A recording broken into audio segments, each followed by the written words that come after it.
नमस्कार, मैं लक्ष्मण यादव आज आपके सामने फिर से प्रदर्शित हो चुके हैं। जैसा कि हम लोग जो से चल रहे थे वही हिसाब से चलेंगे। यह वीडियो पार्ट 4 है और यह हम लोग क्या टारगेट लेकर चल रहे हैं। यूपी बोर्ड 2021 90 प्लस टारगेट हमारा है। टारगेट हम लोगों को कितना है 90 प्लस, यानी हमको साइंस में 90 लाना है भैया। चाहे जैसे लोई के, गाय के, बिरहा गाय के, नाच के, जैसे खेल कूद के हमको 90 प्लस लाना है। अगर 90 प्लस लाना है तो ध्यान से हर एक चीज़ को, हर एक टॉपिक को आपको पढ़ना होगा। तो सबसे पहले ज़रूरी बात, ये जो मेरा चैनल है PCS बाय एलेक्स सर को खूब प्यार दो, कमेंट करो, लाइक करो, शेयर करो। प्यार तो दे ही रहो, खूब तुम सबके प्यार से हमारा जो है इस समय व्यूअर्स दिन प्रतिदिन बढ़ रहे हैं। तो इसी प्रकार से प्यार देते रहो। आज हम लोग चलते हैं, हमारे स्कूल में आज विज्ञान का पेपर था और उस विज्ञान का पेपर में देखो 2021 अर्धवार्षिक परीक्षा थी और जो उसको मैं तुम सबके सामने रख रहा हूँ क्वेश्चनों को, तुम्हारी स्क्रीन पर आ जाएगा। इसको PDF के माध्यम से डाउनलोड कर सकते हो। और बड़ा झकास पेपर था, बड़ा अच्छा पेपर है, तुमको सब कुछ पढ़ाया हुआ है, सब कुछ। जैसे में क्वेश्चन नंबर 1 है, इसका क्वेश्चन नंबर 1 करके इसका प्रश्न है। तुम्हारे स्क्रीन पर हर एक सवाल मिलेंगे, ठीक है। देखो क्या है सवाल नंबर 1, क्या है कि गोलीय दर्पण की वक्रता, त्रिज्या तथा फोकस दूरी में संबंध। गोलीय दर्पण की वक्रता, त्रिज्या और फोकस दूरी में संबंध। तो संबंध क्या होता है इसका, F बराबर R/2। यह R जो होता है इसका नाम है वक्रता त्रिज्या और जो F है इसका नाम है फोकस दूरी। क्या नाम है, फोकस दूरी। तो यही संबंध पूछ रहा है, यही सही होगा। तो कौन सा ऑप्शन होगा, ग वाला। कौन सा सही होगा भैया, ग वाला, ठीक है। यह तुम्हारे लिए इंपॉर्टेंट, यह मॉडल पेपर में भी मिल जाएगा। दूसरा क्वेश्चन क्या कर रहा है, दूसरा क्वेश्चन तुम्हारे स्क्रीन पर आ रहा है। दूसरा क्वेश्चन यह है कि यदि उत्तल लेंस के सामने वस्तु 2F पर रखी हो। मान लो कोई उत्तल लेंस है, उत्तल लेंस, प्रकाशिक केंद्र O, यह होता है हमारा F1 और यह होता है हमारा 2F1, या इसको C1 कह लो। क्या कह लिया जाए, C1। और यह होता है हमारा F2 और यह होता है हमारा 2F2 कह लो या C2 कह लो, ठीक है। यह चीज़ होता है। अब देखो क्या कर रहा है कि वस्तु को कहाँ रखी जाए, 2F पर। 2F यानी C1 पर। यदि वस्तु 2F पर रखोगे तो इसका प्रतिबिंब कहाँ बनेगा, 2F पर बराबर बनेगा। कैसा बनेगा, बराबर, समान आकार का। लंबाई में क्या होगा, समान होगा। तो इसका आंसर कौन सा होगा, ख वाला। इसका आंसर कौन सा होगा, ख वाला। क्या होगा हमारा 2F पर। क्या होगा, 2F पर। बात समझ में आई। यह भी तुम्हारे लिए इम्पोर्टेंट है। यह जो पेपर है, सभी जितने भी अर्धवार्षिक पेपर हो रहे हैं, वार्षिक पेपर हो रहे हैं, अगर उसको समझने में, सॉल्व करने में दिक्कत हो रही है तो हमारे WhatsApp नंबर जो तुम्हारे स्क्रीन पर या नीचे लिख रहा होगा, इस WhatsApp नंबर पे तुम अपना पेपर को भेजो, हम सॉल्व करके दिखाएंगे। जितना भी क्वेश्चन है सबको सॉल्व किया जाएगा, एकदम मक्खन चूरन की तरह, एकदम जानदार, बेहतरीन, लाजवाब, खतरनाक इरादों से तुम सबको यह विज्ञान पढ़ाई जाएगी।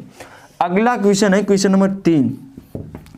क्वेश्चन नंबर 3 कर रहा है, मानव नेत्र के रेटिना पर किसी बिंदु पर बना प्रतिबिंब स्पष्ट दिखाई देता है।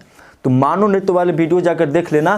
पहले लेक्चर में बताया गया है उसको कि पहले लेक्चर में तुम सबको बताया गया है कि किसी वस्तु का प्रतिबिंब रेटिना पर स्थित कोई बिंदु होता है, पीत बिंदु, उस पर वस्तु का प्रतिबिंब एकदम साफ साफ, सुंदर सुंदर, ब्यूटी, फूला फूला बनता है और उस बिंदु को नाम दिया जाता है पीत बिंदु। क्या नाम दिया जाता है, पीत बिंदु। और इसका रंग होता है पीला। इसका रंग क्या होता है, पीला होता है, येलो कलर का। कैसा, येलो कलर का होता है, पीला रंग का होता है, ठीक है।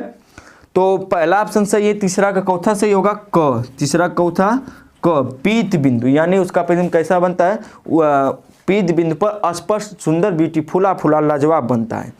तो अगला क्वेश्चन है, तुम्हारे स्क्रीन पर सभी क्वेश्चन आएंगे भैया।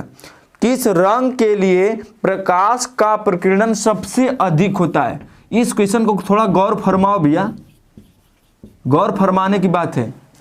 क्या बात है कि किस रंग के लिए किस रंग के लिए प्रकाश का प्रकीर्णन सबसे अधिक होता है? किस रंग की बात कर रहा है, और वो भी क्या बात कर रहा है? प्रकीर्णन।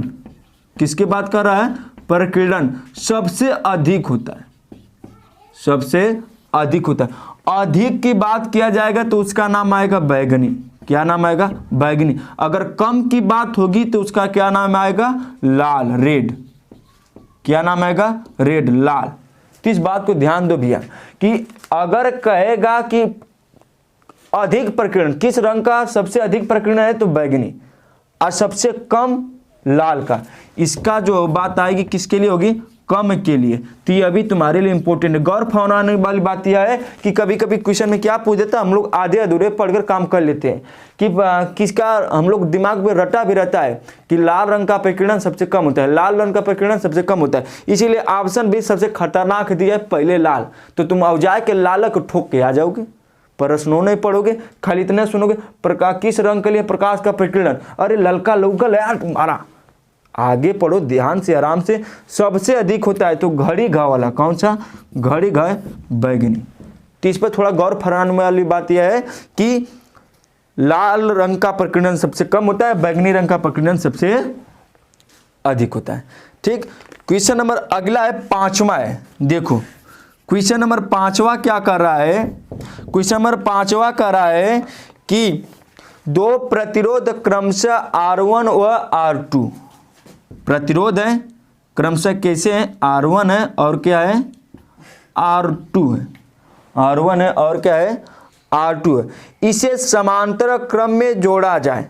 किस क्रम में? समांतर क्रम में। मान लो R1 इस प्रकार से एक प्रतिरोध है, इसका नामकरण R1 कर दिया जाए। एक प्रतिरोध इस प्रकार से है,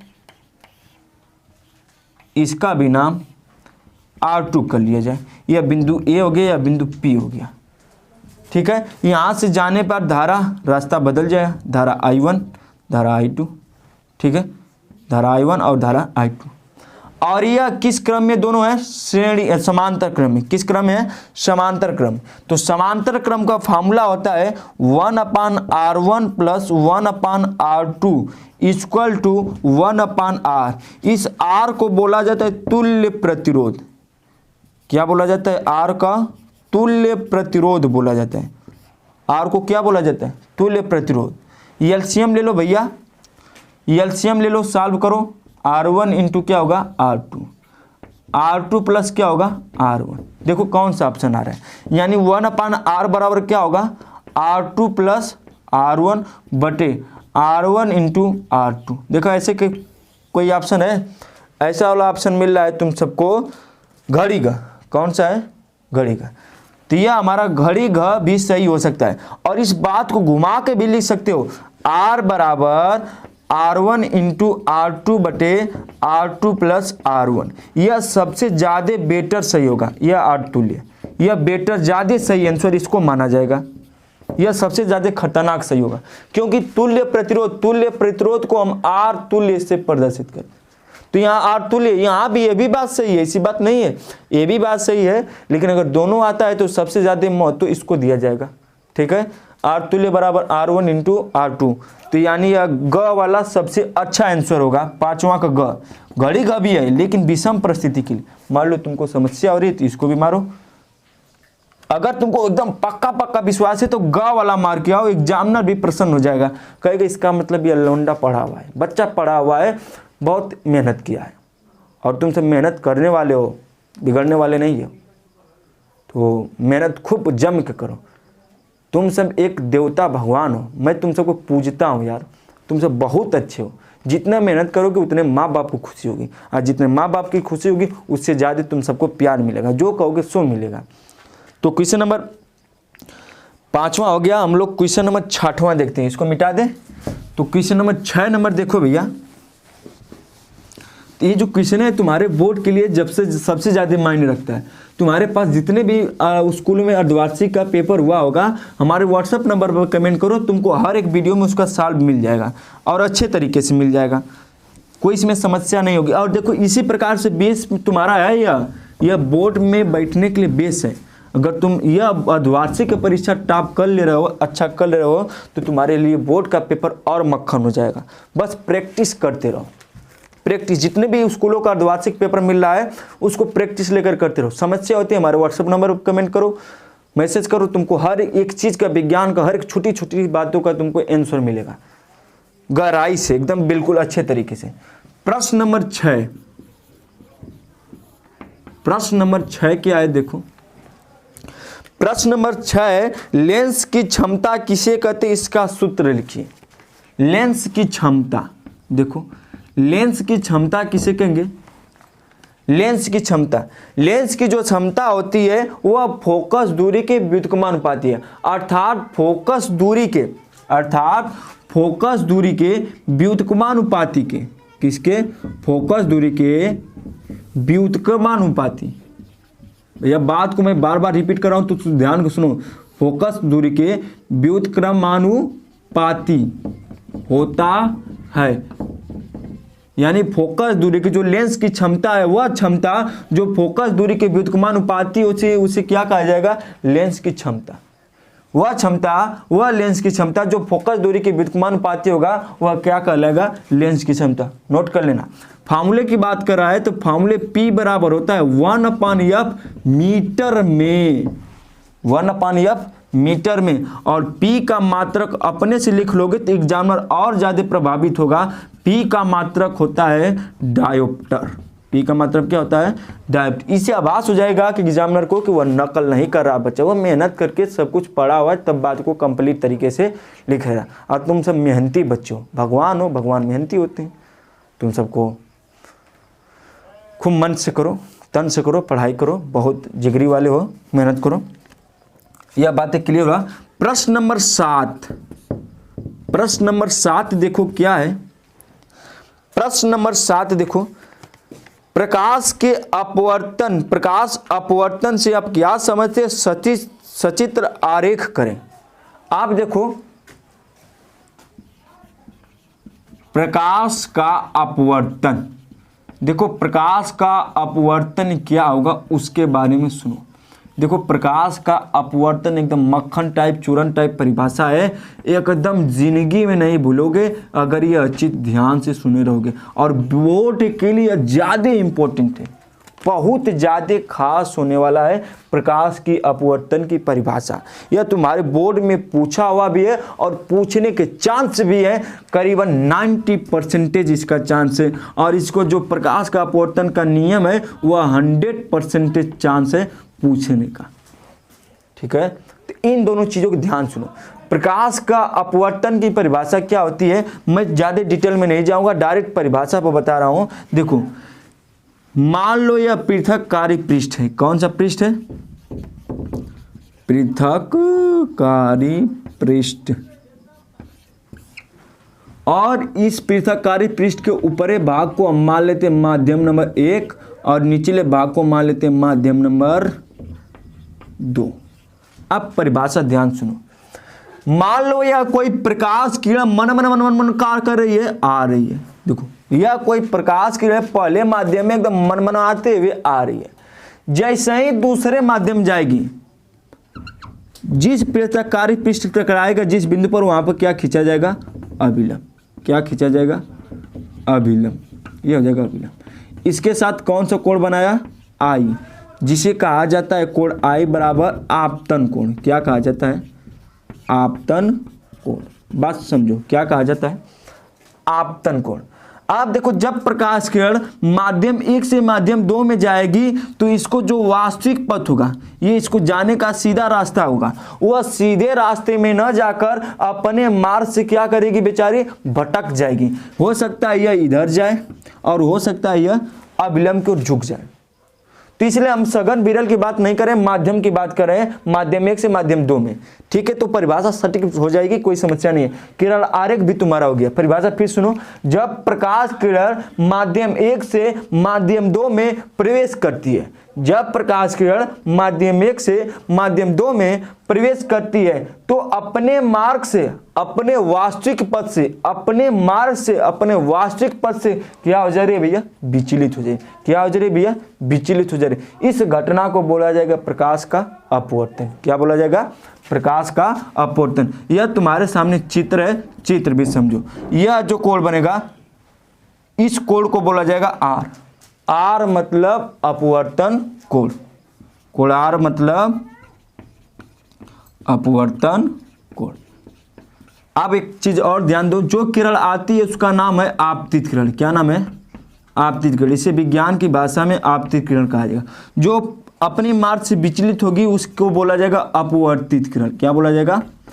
अपवर्तित किरण। बात समझ में आई? यह हमारा आपतित किरण, यह हमारा अपवर्तित किरण। यह इतना नामकरण कर दोगे ना तो एग्जाम एकदम बखूबी खुश हो जाएगा। एकदम बखूबी एग्जामिनर खुश करना है तो बेहतरीन तरीके से, सटीक तरीके से और लाजवाब तरीके से तुमको यह चीज़ें बतानी होगी। तो अपवर्तन की परिभाषा फिर से सुन लो, याद हो जाएगा, जिंदगी में नहीं कभी भूलोगे। जब प्रकाश किरण माध्यम 1 से कहाँ प्रवेश करेगी? माध्यम 2 में, तो अपने मार्ग से क्या हो जाएगी? विचलित हो जाएगी। इस घटना को क्या कहा जाएगा? प्रकाश का अपवर्तन। यह प्रकाश का अपवर्तन का चित्र है। जो प्रकाश किरण आएगी उसे क्या नाम दिया जाएगा? आपतित किरण। जो प्रकाश किरण मार्ग से विचलित हो जाएगी उसे क्या नाम दिया जाएगा? अपवर्तित। किस मार्ग से विचलित होगी? वास्तविक पथ से। इसको बोला जाएगा वास्तविक पथ। क्या बोला जाएगा? वास्तविक पथ, रियल वे, रियल वास्ता, रियल मार्ग बोला जाएगा। प्रकाश किरण अपने रियल मार्ग से क्या हो जाती है? विचलित हो जाती है। इसे क्या कहा जाता है? प्रकाश का अपवर्तन। प्रकाश का अपवर्तन। ठीक है, तो यह मैं क्वेश्चन नंबर 7 कराया। 8वां, 9वां, 10वां, 11वां, 12वां, 13वां इसको मैं कल कराऊंगा। ठीक है, अगले वीडियो में। तो चीज़ों को ध्यान से पढ़ो भैया, और ध्यान से पढ़ोगे तो बहुत मज़ा आएगा। तो आज के लिए बस इतना ही। खूब प्यार दे रहे हो भैया, तुम सबके प्यार के लिए मैं धन्यवाद देता हूँ। Love you so much, thank you. और इसी प्रकार से तुम्हारा प्यार बरकरार रहे। तुम सब हमारे भगवान हो, भगवान से भी बढ़कर हो, और भगवान को लिए शब्द नहीं है कुछ करने के लिए। Love you so much, thank you so much, bye bye, नमस्कार। हमारे जो यूट्यूब चैनल है PCS बाय एलेक्स सर को खूब प्यार दो, लाइक करो, कमेंट करो, शेयर करो, खूब धन्यवाद दो, खूब कमेंट करो। कोई भी सवाल हो ना बेझिझक हमारे व्हाट्सएप नंबर पर या कमेंट बॉक्स में कमेंट करो, हर एक सवाल का जवाब दिया जाएगा। ठीक है, आज के लिए बस इतना ही। Tata, bye bye.